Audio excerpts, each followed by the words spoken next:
Good evening, my name is Cadet Lewis, H2R, Sergeant First Class at least, Fundamentals of Small Unit Ops, MS200 class. This is my military briefing. This is an information brief, it is unclassified, and what we're going to go over in this brief, overview of the U.S. Army Rifle Squad, quick overview of the Chinese Rifle Squad. We're going to look at them, compare and contrast them, and then at the end of the day, wrap it up. How can we account for these differences? How can we counter the Chinese Rifle Squad when we face them on the battlefield? So first off, who are we? We are 1st Squad, 2nd Platoon, Battle Company of 1st Battalion, 17th Infantry Regiment.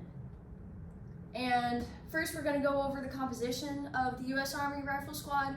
We all know they have 9 people. At the head is that squad leader, then broken up into 2 teams, Alpha Team, Bravo Team. You have your Alpha Team leader, Bravo Team leader, who each have your M4s, and then they are each paired up with a grenadier and a machine gunner. So we have M249, M203, and M4, and those are 3 weapon systems in our U.S. Army Rifle Squad. M249, we know the effective ranges on that, 600 point, 800 area on a bipod, 800 point, 1000 area on a tripod. M203 grenade launcher, 150 meters for a point target, 350 meters for area target, and then our M4s, 500 meters for a point target, 600 meters for an area target. Those are maximum effective ranges. Now, strength, we just went over this, 9 total people. We have 4 weapons, we have 9 weapon systems for 9 people, so it's 1-to-1 ratio. Then disposition, how do we fight? Basically, the U.S. Army Rifle Squad, even though we might not have that many people, we match the effects of our fire. We pick one target and then we throw all of our weapon systems into destroying that target and systematically eliminating them one by one from the biggest threat to the smallest threat. We are a mobile unit. We are not weighed down by any heavy equipment or anything, so we're able to maximize restricted and complex terrain. We can go through anything, we can go under anything, we can go over anything. We're not limited. And defense and offense, pretty similar. The main thing is masking the effects of our firepower. And capabilities by warfighting function. So, intelligence, movement and maneuver, that's probably the biggest one for our U.S. Army Rifle Squad. We are maneuverable, we can conduct offensive and defensive tasks in all types of environments, day or night, doesn't matter if it's 3 o'clock in the morning or 3 o'clock in the afternoon. Fires and protection, I mean, we can pair up with special operations forces, mounted forces, but basically the maximum limit of this U.S. Army Rifle Squad is that 1,000 meter maximum effective firing range with the M249 on the tripod. Command and control, this is what makes us unique. We'll get into China later, but we have a streamlined command. You start with your MOS, you go to your team leader, you go to your squad leader. Everything moves up the chain of command, and it's very streamlined and very organized. So now, Chinese Rifle Squad also has 9 people. However, they have a lot more weapon systems than we do. So, might sound intimidating, but honestly, they're just weighed down by all this extra baggage. So they have QSC-92, which is pistol equivalent, QBZ-95, assault rifle, pretty much the exact same as our M4. QBZ-95 with QLG-10, that is grenade launcher, M203, and then QBU-88, very similar to our M110 sniper. And then the biggest difference between them is they have their QJZ-89 mounted on a CSK-141. This is their platform, this is their vehicle. This gives them a maximum effective firing range of 1,600 meters. And then their DZJ-08 rocket launcher, similar to our AT-4.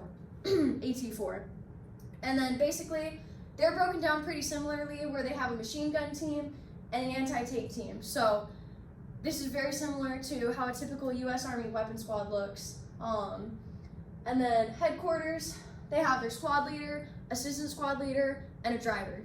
He's the radio guy. He is in charge of getting this squad where they need to be with all of their heavy equipment. Strength, 9 total people, but they have 4, 6, 7, 8, 9, 10 weapon systems. 11 if you count their CSK-141. They are outnumbered by their weapon systems or personnel, so They just have more things to carry than we do. Disposition, principles of their offense. Like us, they have a huge focus on firepower, massing their effects. They also integrate with other forces, and but they fight in a more guerrilla style approach. They kind of avoid that more traditional approach of infiltrate then close combat. They do quick, decisive hits and then get out. And their defense is similar to us. They take the position of best ground. They defend it with all their firepower that they have. They're preserving their friendly forces, their key terrain, and their initiative for the mission. And then capabilities by warfighting function, intelligence. This is the biggest difference between the Chinese rifle squad and our rifle squad, is intelligentization. This is where intelligentization makes decisions for the soldiers. They do not receive their orders from people. They receive it from computers. Similar protection to us. They have helmets, body armor, night vision. They have facilities, they have equipment, they have very similar sustainment to as we do. So, concluding, at the end of the day, how do we account for these differences? The biggest one is that command and control. Chinese rifle squad, they take orders from computers. We take orders from people. We think like people for people because we're fighting people, not computers. And that is our biggest advantage at the end of the day. Also, too, taking advantage of strategic battle positions. They are less maneuverable than we are, so we will take advantage of that terrible terrain and we will make them suffer with all their heavy baggage.